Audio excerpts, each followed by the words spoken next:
In fact, this act of grinding represents the spiritual practice of churning divine knowledge, which in turn transforms the intellect to a higher purpose in life.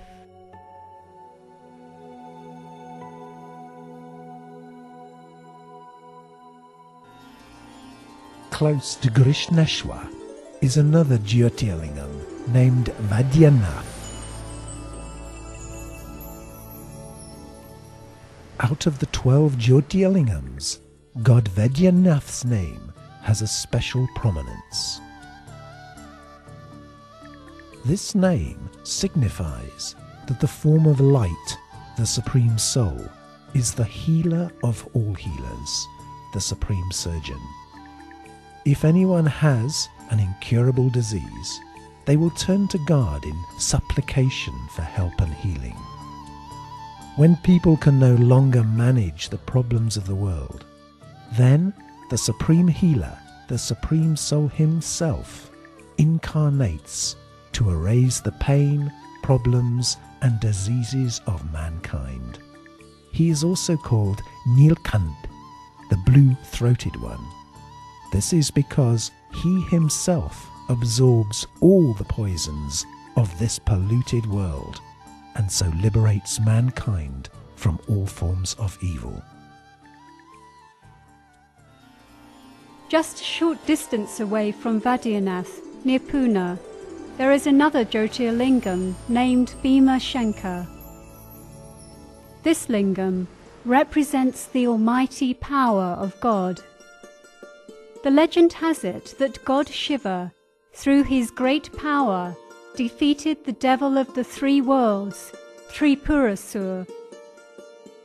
This represents that when human souls, due to their ego, are diverted towards and defeated by Maya, the human weaknesses, at that time the Almighty Supreme Light incarnates and gives humanity the power to gain victory over these vices. Now, let us go to the south of India.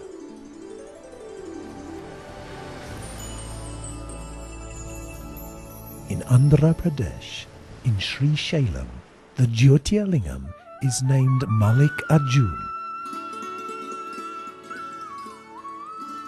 This Shiva temple is several stories high, symbolizing spiritual elevation in human life.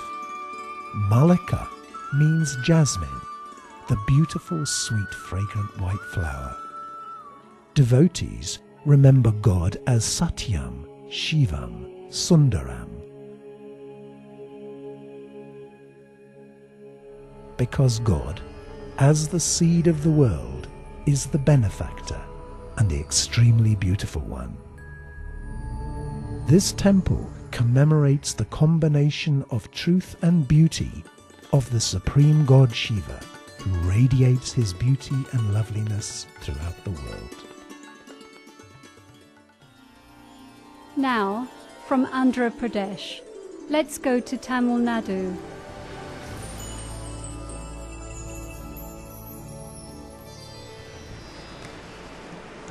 In Tamil Nadu, we find Rameshwaram Jyotirling. Here, legends tell us how Lord Ram went to the shore of the ocean to worship God Shiva and pray for power to overcome his enemy Ravan. Many Hindus worship the great deity Ram. However, in this temple, Sri Ram is shown worshipping God Shiva. This shows us that even the deities had deep love and devotion for God Shiva.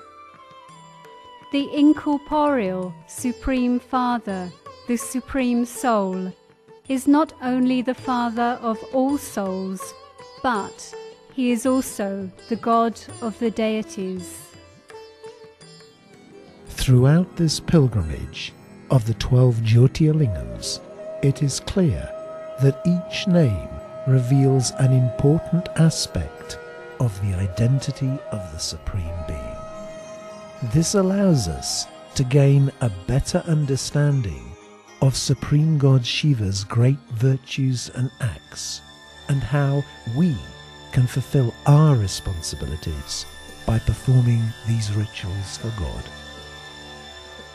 But do we really understand the meaning, how these pearls of knowledge have become entwined in the rosary of rituals? The water, falling drop by drop from the urn above the Shiva Lingam, signifies that the mind has to be continuously connected with the Supreme,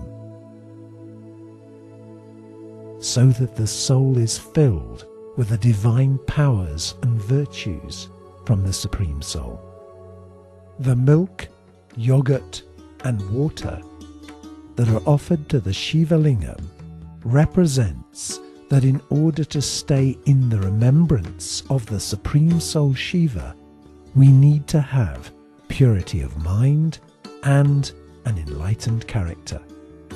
The uk flower, datura and bell leaves that are offered onto the Shiva Lingam indicate that negative qualities, intoxications and addictions should be offered up and surrendered to God Shiva, the purifier. 3 lines of sandalwood paste are drawn on the Shiva Lingam with a dot placed in the centre. This symbolizes that Brahma, Vishnu and Shankar are actually the creation of Shiva. Through Brahma, God creates the new world. Through Vishnu, God sustains the new creation.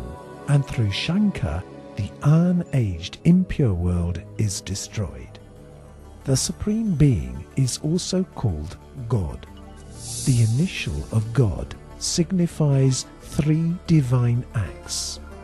G represents Brahma, the generator. O represents Vishnu, the operator. And D represents Shankar, the destroyer. If the Supreme Soul Shiva is the creator of Brahma, Vishnu and Shankar, how could they be considered to be the same? In fact, we notice a great difference between Shiva and Shankar. The Supreme Soul Shiva is an incorporeal point of light, whereas Shankar is a deity with a subtle body. Supreme Soul Shiva is also the creator of Brahma, Vishnu and Shankar, whereas Shankar is just the creation of Shiva. The Supreme Soul Shiva dwells in the supreme abode of transcendent light, whereas Shankar dwells below in the subtle regions. The Supreme Soul Shiva is known as the benefactor of all, whereas Shankar is understood to be the destroyer. It is apparent that the temples are known as Shiva temples and not Shankar temples. This is why you would notice that the Shiva Lingam represents a point of light and not a Shankar idol.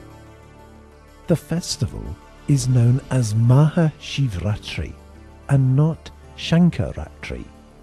Shiva temples are always called Shivalay and not Shankaralay.